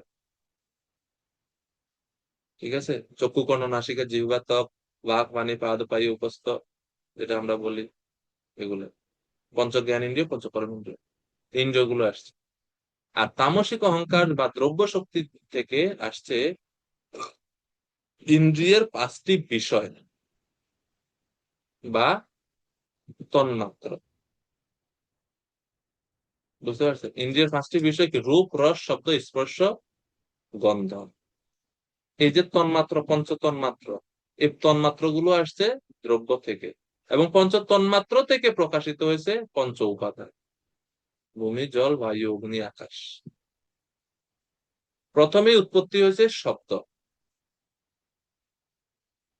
শব্দ থেকে উৎপত্তি হয়েছে আকাশ, যেটাকে আমরা বলি ইথার। আকাশ মানে হচ্ছে শূন্যস্থান। এই ইথার থেকে বা আকাশ থেকে উৎপত্তি হচ্ছে স্পর্শ, স্পর্শ থেকে উৎপত্তি হয়েছে বায়ু, যেটা হচ্ছে ভূত, পঞ্চভূতের একটা বায়ু। এরপর উৎপত্তি হচ্ছে রূপ, রূপ থেকে উৎপত্তি হচ্ছে অগ্নি, অগ্নি থেকে উৎপত্তি হচ্ছে রস, রস থেকে, রস মানে হচ্ছে, এটা হচ্ছে ইন্দ্রিয়ের বিষয়, আর এর থেকে উৎপত্তি হচ্ছে জল, এর থেকে উৎপত্তি হচ্ছে গন্ধ, এর থেকে উৎপত্তি হচ্ছে পৃথিবী। তো এই তন্মাত্র গুলো প্রথমে, তারপরে হচ্ছে পঞ্চভূত, পঞ্চমহাভূত। তো এইভাবে সৃষ্টি প্রক্রিয়া বা সৃষ্টির জন্য সমস্ত উপাদানগুলো এখন প্রস্তুত আছে। কারণ সৃষ্টি করতে হলে এই হচ্ছে মূল উপাদান, এটা এটা লাগবে, এই জিনিসগুলো ছাড়া সৃষ্টি হবে না। কারণ এখন ব্রহ্মাজির যদি মূল উপাদান, আপনি ঘর বানাবেন, বিল্ডিং বানাবেন, তা আপনি ইট লাগবে, বালি লাগবে, সিমেন্ট লাগবে, রড লাগবে, এগুলা তো মূল উপাদান, এগুলা তো লাগবে। এগুলা না দিলে কিভাবে মিস্ত্রি ঘর তৈরি করবে? তো ব্রহ্মাজিকে এইসব উপাদানগুলো এখন দিয়ে দিচ্ছেন। দেহ তৈরি করবে, সৃষ্টির, জীবের দেহ তো সৃষ্টি করবে, দেহ সৃষ্টির জন্য পঞ্চ উপাদান লাগবে, ওই যে পঞ্চ উপাদান হলো। তারপরে তার ইন্দ্রিয় গুলো লাগবে, জীবের ইন্দ্রিয় হলো। তারপরে তার প্রাণ লাগবে, প্রাণ আছে, প্রাণ শক্তি দিয়ে দিচ্ছেন তাকে। বুদ্ধি লাগবে, কর্মজ্ঞান ইন্দ্রিয় লাগবে, ইন্দ্রিয় দেবতারা লাগবে, সব ভগবানের শরীর থেকে এইভাবে ধাপে ধাপে ধাপে প্রকাশিত হয়। তো সেই জন্য আমরা সংক্ষেপে বলি বা সংক্ষেপে বলা হয়ে থাকে যে সৃষ্টি মানে সূক্ষ্ম থেকে স্থূল, আর প্রলয় মানে বিপরীত, স্থূল থেকে সূক্ষ্ম। দেখেন এখানে এই সিরিয়াল যদি আমরা দেখি, প্রথমে এগুলো অদৃশ্য, অদৃশ্য মানে সূক্ষ্ম, সূক্ষ্ম থেকে থেকে থেকে আস্তে আস্তে আস্তে এখন স্থূলতে চলে আসছে। তামসিক অহংকার বা দ্রব্য শক্তি যা হতো, যে মাটি, জল, বায়ু, অগ্নি, আকাশ, এগুলো তো স্থূল উপাদান, এগুলো আমরা দেখতে পারি, দেখা যায় এগুলো। তো এগুলা সব দৃশ্য। এই যে সৃষ্টির প্রক্রিয়া, আর ধ্বংসের প্রক্রিয়া হচ্ছে স্থূল থেকে সব সূক্ষ্ম হবে। অর্থাৎ যখন প্রলয় হবে, প্রলয়ের সময় সমস্ত স্থূল থেকে সূক্ষ্ম হবে। এখন এই জন্য আমরা দেখছি এই শব্দ থেকে আকাশ আসছে। যখন প্রলয় হবে, প্রলয়ের সময় কি হবে? পৃথিবী তত্ত্ব গন্ধে লীন হবে, গন্ধ তত্ত্ব জলে লীন হবে, জল তত্ত্ব রসে, রস তত্ত্ব অগ্নিতে, অগ্নি তত্ত্ব রূপে, রূপ তত্ত্ব বায়ুতে, বায়ু তত্ত্ব স্পর্শ, স্পর্শ তত্ত্ব আকাশে, আকাশ তত্ত্ব শব্দে, শব্দের মধ্যে লীন হয়ে যাবে। আর শব্দ অদৃশ্য, সূক্ষ্ম, সূক্ষ্ম উপাদান, সেটা দ্রব্য শক্তিতে, সেটা উপরে তামসিক অহংকারে, এরপরে মহত্তত্ত্বে, প্রকৃতি প্রধান রূপে, এরপরে ভগবানের শরীরে চলে যাবে। এইরকম ভাবে আমরা একটু বুঝতে পারি এই সৃষ্টি তত্ত্ব। এখন এখানে তো আমরা ছোট করে দেখলাম, এগুলার এখন আবার বিস্তার আছে নিচে। বিস্তার কি? এই যে উপাদান পাইছি আমরা 5টা স্থূল উপাদান: আকাশ, বায়ু, অগ্নি, জল, পৃথিবী। এই 5টা উপাদান থেকে তন্মাত্র, এই 5টার সঙ্গে রিলেটেড তন্মাত্র আছে 5টা। শব্দ, স্পর্শের ইন্দ্রিয়, স্পর্শ হচ্ছে বায়ু, অগ্নির হচ্ছে রূপ, জলের হচ্ছে রস, পৃথিবীর হচ্ছে গন্ধ। এগুলো হচ্ছে তন্মাত্রা। এবং এই 5টা তন্মাত্রের জন্য 5টা জ্ঞান ইন্দ্রিয় লাগে। 5টা জ্ঞান ইন্দ্রিয় কি কি? শব্দের জন্য কোন জ্ঞান ইন্দ্রিয় লাগে? কর্ণ। স্পর্শের জন্য কোন ইন্দ্রিয় লাগে? ত্বক, স্পর্শ ইন্দ্রিয়। রূপের জন্য লাগে চক্ষু। রস বা জল, রস আস্বাদনের জন্য লাগে জিহ্বা, আর গন্ধের জন্য লাগে নাসিকা। যেহেতু এই পাঁচটা দ্বারা আমরা জ্ঞান অর্জন করি কোনো বিষয় সম্বন্ধে, এই জন্য এটাকে আমরা বলি জ্ঞান ইন্দ্রিয়। এখন এই জ্ঞান ইন্দ্রিয় গুলোকে চালু করার জন্য তো দেবতা লাগবে। সেই দেবতারা কারা? তো পঞ্চ জ্ঞান ইন্দ্রিয় দেবতাদের নাম হচ্ছে কর্ণ, মানে কান। এই জ্ঞান ইন্দ্রিয়ের দেবতা হচ্ছে দিক দেবতা। ত্বক বা স্পর্শ ইন্দ্রিয়ের দেবতা হচ্ছে বায়ুদেব, বায়ুদেব। চক্ষুরূপী ইন্দ্রিয়ের বায়ু হচ্ছে চক্ষুরূপী ইন্দ্রিয়ের দেবতা হচ্ছে সূর্য। কারণ সূর্যের আলোতে আমরা সবকিছু দেখি। আমাদের চোখের দেখার শক্তি না যদি আলো না থাকতো। বিজ্ঞান বলে না যে চোখ দেখে না, দেখে আলো প্রতিফলিত হওয়ার কারণে চোখ দেখতে পায়। তো এটা শাস্ত্রে তো সেটাই বলছে, ইন্দ্রিয়ের দেবতা হচ্ছে সূর্য, সূর্য না থাকলে চোখ দেখতো না। এরপরে জিহ্বা ইন্দ্রিয়, এর ইন্দ্রিয়ের দেবতা হচ্ছে বরুণ, কারণ বরুণ হচ্ছে জল বা রসের দেবতা, তিনি নিয়ন্ত্রণ করেন সব। নাসিকা ইন্দ্রিয়ের দেবতা হচ্ছে কন্ট্রোলিং ডেমিগড, সেন্স ডেমিগড, ইন্দ্রিয়ের দেবতা, ইন্দ্রিয় নিয়ন্ত্রণকারী দেবতা হচ্ছেন অশ্বিনী কুমার, স্বর্গের যারা ডাক্তার, চিকিৎসক।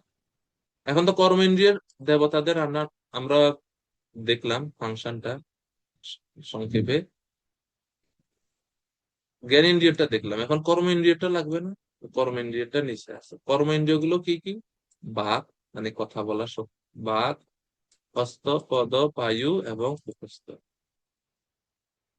এই পাঁচটি ইন্দ্রিয়ের দেবতা হচ্ছে অগ্নি, হাতের হচ্ছে ইন্দ্র, পায়ের হচ্ছে উপেন্দ্র, বায়ু হচ্ছে মৃত্যু ও মিত্র, উপস্থ হচ্ছে প্রজাপতি, দক্ষ। এই পাঁচ হচ্ছে ইন্দ্রিয়ের দেবতা, কর্ম ইন্দ্রিয়ের দেবতা। এরপরে আমাদের মধ্যে চারটি অন্তঃকরণ আছে। অন্তঃকরণ মানে হচ্ছে সূক্ষ্ম দেহ, যেটাকে আমরা বলি। তো যখন আমরা বলি সূক্ষ্ম দেহ তিনটা জিনিস থাকে, তিনটা জিনিস থাকে, আসলে তিনটা জিনিস থাকে না, সূক্ষ্ম দেহে মোট চারটা জিনিস থাকে: মন, বুদ্ধি, অহংকার এবং চিত্ত। মন, বুদ্ধি, অহংকার এবং চিত্ত। তো যখন আমরা চৈতন্য চরিতামৃতে, সরি, মহাপ্রভুর শিক্ষাতে আমরা দেখি না, শিক্ষাষ্টকমে, চেতু দর্পণ মার্জনম ভব মহাদাবাগ্নি নির্বাপনম শ্রেয়া কৈরব চন্ডিকা বিতরণম, এই যে শ্লোক, চেতু দর্পণ, চিত্তরূপী দর্পণ মার্জন করা। তো মন, বুদ্ধি, অহংকারের মধ্যে চিত্ত কোনটা আমরা বুঝি না। তো চিত্ত আলাদা আর একটা বিষয় আছে, যেখানে আমাদের সমস্ত বাসনাগুলো প্রতিফলিত হয়।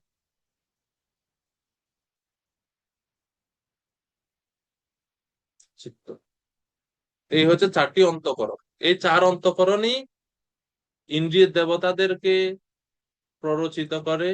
ইন্দ্রিয়ের দেবতারা তখন ইন্দ্রিয়গুলোকে নিয়ন্ত্রণ করে, এবং ইন্দ্রিয়গুলো তখন এই দৃশ্যমান জগতের তন্মাত্রগুলোকে উপভোগ করে, এবং এই পঞ্চ ভৌতিক উপাদান দিয়ে তখন তারা এই পৃথিবীর সমস্ত কর্মে লিপ্ত হয়। এবং এই চারটি যে অন্তঃকরণ আছে, সেই অন্তঃকরণ গুলোর দেবতা আছে। মনের দেবতা হচ্ছে চন্দ্র, বুদ্ধির দেবতা হচ্ছে ব্রহ্মা, অহংকারের দেবতা হচ্ছে রুদ্র, এবং চিত্ত, যেহেতু এটা হচ্ছে মূল, এই দেবতা বা এটা নিয়ন্ত্রণকারী হচ্ছে ভগবান শ্রী বিষ্ণু স্বয়ং। তো এইভাবে 24টি উপাদানের সৃষ্টি হয় ধারাবাহিক ভাবে। 24টি উপাদান কি কি? বুদ্ধি, 10টি ইন্দ্রিয়, পঞ্চ তন্মাত্র, পঞ্চ উপাদান, মন, অহংকার ও চিত্ত।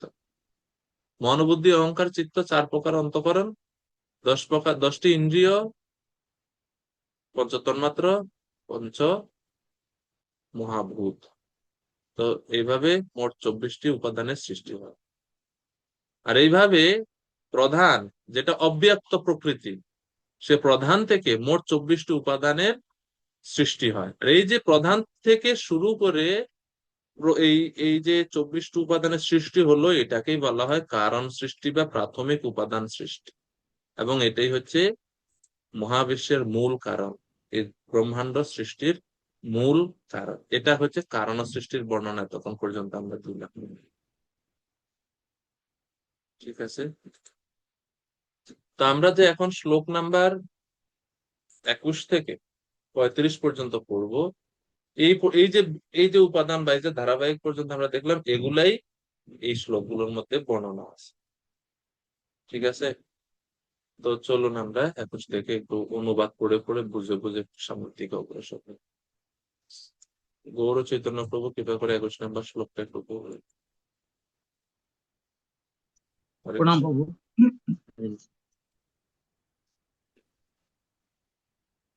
অনুবাদটা পড়বো প্রভু। হ্যাঁ প্রভু, অনুবাদ 21। 21 নম্বর অনুবাদ।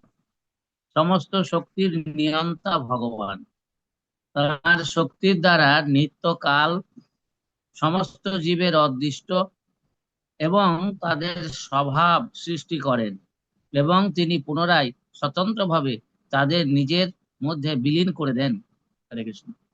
ওই যে সমস্ত শক্তির নিয়ন্তা ভগবান তার শক্তির দ্বারা নিত্যকাল, নিত্যকাল মানে বুঝুন ওই যে কাল শক্তি, সমস্ত জীবের অদৃষ্ট, অদৃষ্ট মানে হচ্ছে জীবের কর্ম এবং তাদের স্বভাব সৃষ্টি করে। স্বভাব, ওই যে জীবের কর্ম এবং স্বভাব যেটা বললাম, সৃষ্টি করেন বলতে এটা ওনার শরীর থেকে এগুলো তিনি প্রকাশ করেন এবং পুনরায় স্বতন্ত্রভাবে তাদের নিজেদের মধ্যে বিলীন করে দেন। অর্থাৎ প্রলয়ের পর এগুলো আবার ভগবানের মধ্যে লীন হয়ে যায়।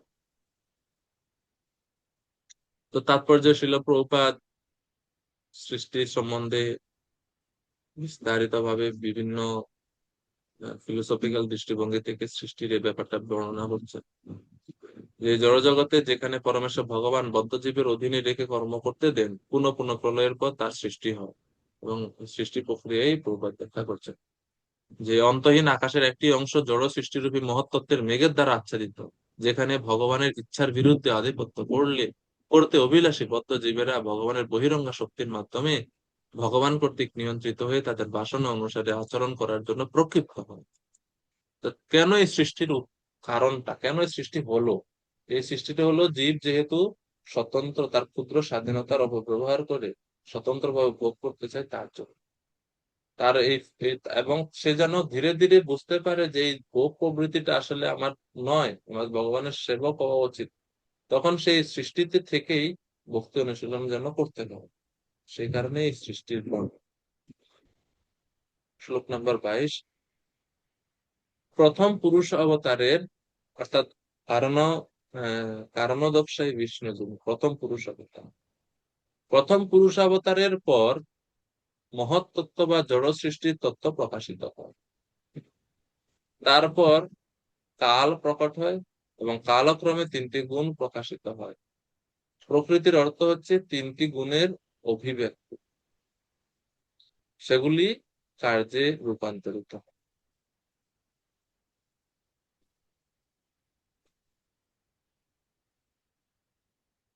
23 নম্বর শ্লোক, মহত্তত্ত্ব বিক্ষুব্ধ হওয়ার ফলে জড় কার্যকলাপের উদ্ভব হয়। প্রথম সত্যগুণ এবং রজগুণের রূপান্তর হয় এবং তারপর তমগুণের প্রভাবে দ্রব্য, জ্ঞান এবং ক্রিয়া শক্তির উদয় হয়। ওই যে আমরা চার্টে দেখলাম যে কিভাবে মহত্তত্ত্ব থেকে আহ মহত্তত্ত্ব সাত্ত্বিক, রাজসিক, তামসিক, তো তমগুণের তমগুণ প্রধান হচ্ছে অহংকার, সেই অহংকার থেকে কিভাবে দ্রব্য, জ্ঞান এবং ক্রিয়া শক্তি আসলো, চার্টের মধ্যে আমরা একটু দেখলাম, সেগুলো এখানে শ্লোকেতে বর্ণনা করা আছে। তো যখন এই যে এই পর্যন্ত আসছে তমগুণের প্রভাবে দ্রব্য, জ্ঞান এবং ক্রিয়া শক্তির উদয় হয়, তো এই অহংকার এর থেকে পরবর্তীতে আরো বিস্তার লাভ করে। কি কি?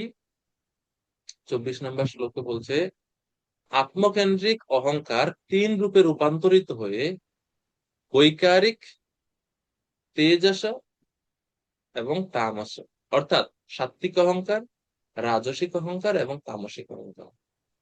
বৈকারিক মানে হচ্ছে সাত্ত্বিক অহংকার, রাজসিক অহংকার হচ্ছে তৈজস, আর তামসিক অহংকার হচ্ছে তামস। এই তিন প্রকার উদ্ভূত হয়। তো তিন প্রকার উদ্ভূত আমরা দেখছি মহত্তত্ত্ব থেকে। তামস অহংকার থেকে দ্রব্য শক্তির উৎপত্তি হয়, রাজস অহংকার থেকে ক্রিয়া শক্তি এবং সাত্ত্বিক অহংকার থেকে জ্ঞান জ্ঞান শক্তি প্রকাশিত হয়। সাত্ত্বিক অহংকার থেকে জ্ঞান শক্তি প্রকাশিত হয়। হে নারদ, তুমি তার হৃদয়ঙ্গম করতে সক্ষম। তো ব্রহ্মাজি বলছে নারদ, এমন না নারদ তুমি এটা বুঝবে না, আমি জানি যে তোমার সেই রকম প্রজ্ঞা বুদ্ধিমত্তা আছে, তুমি যা বলছো তা বুঝতে পারো। এই প্রশ্নের দ্বারাতে ব্রহ্মাজি বুঝাচ্ছেন যে এই বিষয়টা একটু কঠিন আছে, তো নারদ বুঝতেছো ঠিক কিনা। এই জন্য ব্রহ্মাজি নারদকে জিজ্ঞেস করছেন যে হ্যাঁ, তুমি বুঝতে সক্ষম, অবশ্যই তুমি বুঝতে পারবে, সেই জন্য আমি বলছি এরকম। তো এই প্রভুপাদ তাৎপর্য খুব বিস্তারিত ভাবে এই কিভাবে আহ দ্রব্য জ্ঞান এবং ক্রিয়া শক্তি বা এই সবগুলো প্রকাশ হয়, বিস্তার লাভ করে, তারা বর্ণনা দিচ্ছেন। এবং শেষে প্রভুপাদ বলছেন, দ্রব্য শক্তি এবং ক্রিয়া শক্তি ভিত্তিক জড় সভ্যতার বিড়ম্বনা সংশোধন করতে হলে কর্মযোগের ভিত্তিতে পরমেশ্বর ভগবানের প্রেমময় সেবায় যুক্ত পন্থা অবলম্বন করতে হবে।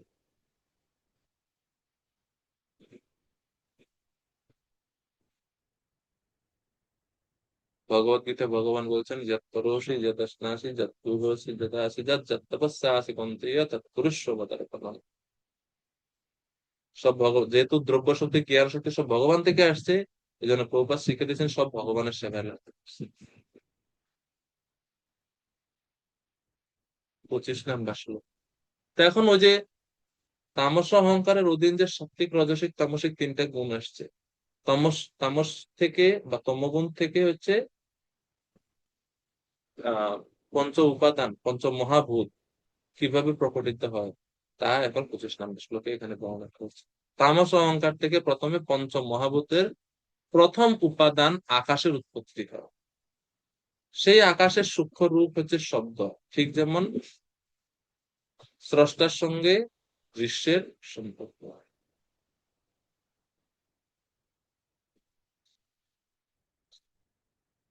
দ্রষ্টার সঙ্গে দৃশ্যের সম্পর্ক।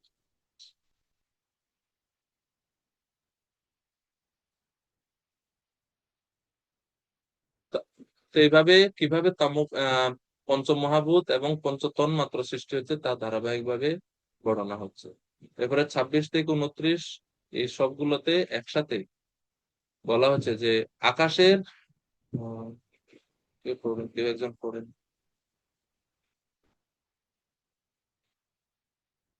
শ্রীনিবাস শ্রীনিবাস প্রভু কৃপা করে 26 থেকে 29 নম্বর শ্লোকের অনুবাদ গুলো একটু করবেন।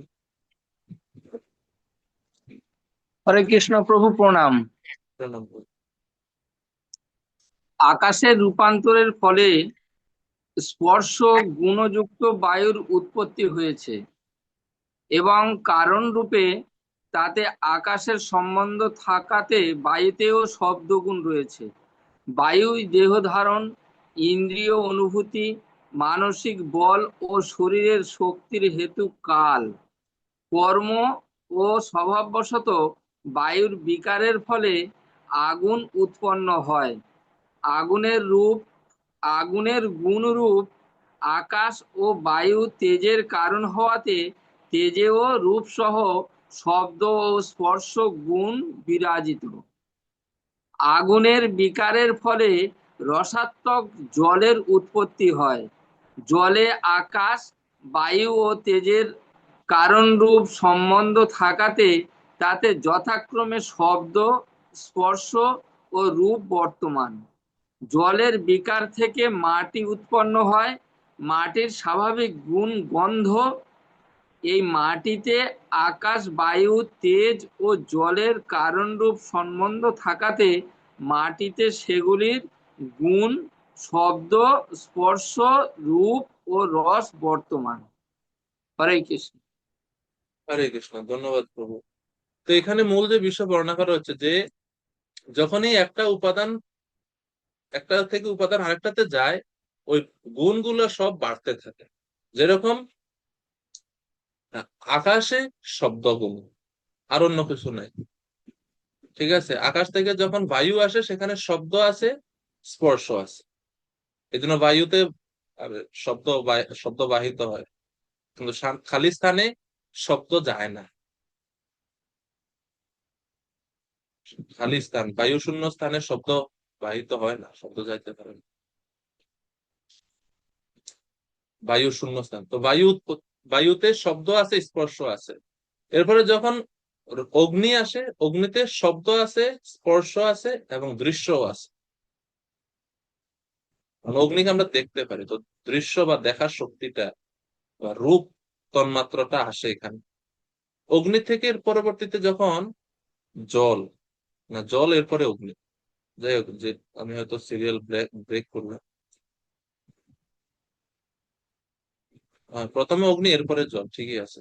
প্রথমে অগ্নি এরপরে যে জল, জলের মধ্যে শব্দ আছে, স্পর্শ আছে, রূপও আছে, রসও আছে, এই চারটাই আছে। আর যখন পৃথিবী, পৃথিবীর মধ্যে শব্দ আছে, স্পর্শ আছে, রূপ আছে, রস আছে, গন্ধ আছে, এই পাঁচটা তত্ত্বই পৃথিবীর মধ্যে আছে। ভগবদ গীতা ভগবান বলছেন না, পূর্ণ গন্ধ পৃথিবীয়াম চ, আমি হচ্ছে পৃথিবীর পূর্ণ গন্ধ। তো ভগবান যখন বলছেন পূর্ণ গন্ধ পৃথিবীর, এর মানে কি ওই শ্লোকে ভগবান বুঝাতে চাচ্ছেন যে আমি পৃথিবীর পূর্ণ গন্ধ, মানে পৃথিবীর গন্ধ না, খালি পৃথিবীর গন্ধ উপাদানটা হচ্ছে আমি, তো গন্ধ তত্ত্বটা হচ্ছে আমি। এর মানে পৃথিবীর যদি গন্ধ তত্ত্ব হয়, পৃথিবীতে যদি বাদ বাকি সমস্ত গুণগুলা থাকে, এর মানে এই পৃথিবীতে যত পঞ্চ মহাভূত এবং পঞ্চ তন্মাত্রা, এই সবগুলোরই আমার থেকেই প্রকটিত হয়েছে, আমি হচ্ছি সব।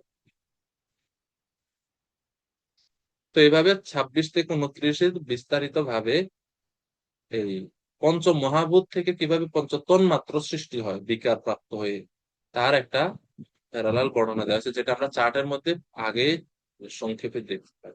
সেটা 30 নাম্বার শ্লোকে বৈকারিক অহংকার থেকে মন এবং শরীরের গতি নিয়ন্ত্রক 10 জন দেবতার উদ্ভবের কথা বর্ণনা করেছে। বৈকারিক অহংকার হচ্ছে সাত্ত্বিক অহংকার। সাত্ত্বিক অহংকার থেকে কিভাবে মন এবং 10 প্রকার ইন্দ্রিয়ের দেবতারা আসছে, তা এই 30 নাম্বার শ্লোকে বর্ণনা করা হচ্ছে। তো আমরা 30 থেকে সামনে ক্লাসে পড়ি,